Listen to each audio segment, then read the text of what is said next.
सर्व झाली जिथे आदरणीय वहिनी साहेब तिथं होत्या. कलेक्टर साहेबांनी सगळे जिल्ह्याचा आढावा DPDCचा तिथं मांडला आणि प्रत्येक जणांनी आपल्या मतदारसंघामध्ये ज्या ज्या मागण्या आहेत ते मागितल्या आहेत तिथे. मात्र बीड शहरामधले अजितदादांनी जे यशवंतराव चव्हाण नाट्यगृह आहे त्यासाठी निधी दिलेला होता, मात्र अद्यापर्यंत काही झालेलं नाही. कुठल्याही म्हणजे दादांनी जे वादे केलेले होते ते पूर्ण होताना दिसतात. हो दिसतात ते, त्याला फक्त थोडासा प्रोसेसला वेळ लागतोय, पण त्या विषयावरती सुद्धा चर्चा झाली. नाट्यगृह असेल, तारांगण असेल, क्रीडाचं ते आपलं ग्राउंड्स आहे, लवकरात लवकर ह्याचे उद्घाटन आपल्याला दिसते. भैया प्रफुल्ल पटेल असतील, सुनील तटकरे असतील, त्यांची बैठक झालेली आहे. एक बातमी येते की दोन्ही राष्ट्रवादी पुन्हा एकत्रित होत आहेत. एवढा मोठा नाही मी, हा प्रश्न मला वाटतं तुम्ही सिस्टीमला विचारा. मात्र बीड शहरातील आजही बघितलं तर जे रस्ते आहेत, चिखल झालेला आहे, ज्या मूलभूत सुविधा आहेत त्यातून दुर्लक्ष केलं जातं. कारण नगरपालिका स्टँड होऊन 6 महिने झाले. हे बघा, ह्या विषयावरती मतदारसंघामध्ये रोड असतील, अतिवृष्टीमध्ये जे नुकसान झालेलं आहे, जिथं गावाची कनेक्टिव्हिटीच तुटली, हा सर्वच लोकांनी आणि मी सुद्धा तिथं विषय मांडला आहे की विशेष बाब म्हणून ह्याच्याकडे लक्ष द्या.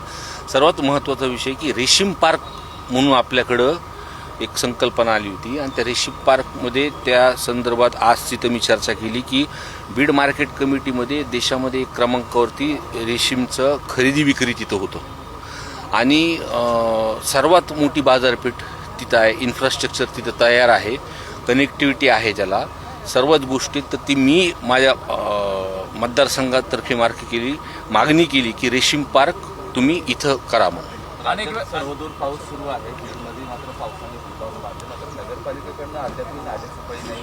दुसरा नदीचं पात्र जे आहे ते सुद्धा साफसफाई करण्यात आलेली नाही. मुसळधार जर पाऊस आला तर नुकसान होण्याची शक्यता दाखल. हे बघा, मागच्या नगरपालिकेच्या निवडणुकीमध्ये जो लोकांनी कौल दिला तो दादांना बघून दिलेला आहे आणि आम्ही सुद्धा बिनशर्त पाठिंबा तिथं दिलेला आहे.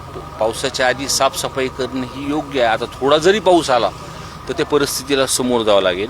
मी आजसुद्धा बैठकीमध्ये तो एक ड्रेनेजचा विषय घेतला की वहिनी साहेबांना सांगितले की 10 कोटी रुपयाची जर तरतूद केली तर जे बीड शहरामध्ये ड्रेनेज आहेत किंवा त्याला आउटलेटचं काढून दिलं तर ते मदत होऊन जाईल.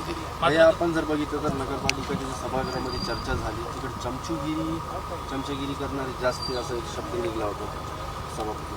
मी आमदार आहे, मी अधिवेशनाचं सभागृहाबद्दल बोलू का नगरपालिकेच्या भैया साहेब, या अगोदर बीडमध्ये जर बघितलं तर जिल्हा नियोजनच्या निधीच्या संदर्भात, वाटपाच्या संदर्भात विरोधकांना डावललं जात होतं. आता नेमकं कशा पद्धतीने निधी दिला जातोय आणि खरंच तुम्हाला ते विकासाचा जो वाटा आहे तो मिळतो? हे बघा, लोकनिहाय पैसे तिथं येतातच, पण ज्या मागण्या करतो त्याच्यावरती पैसे पडत नव्हते.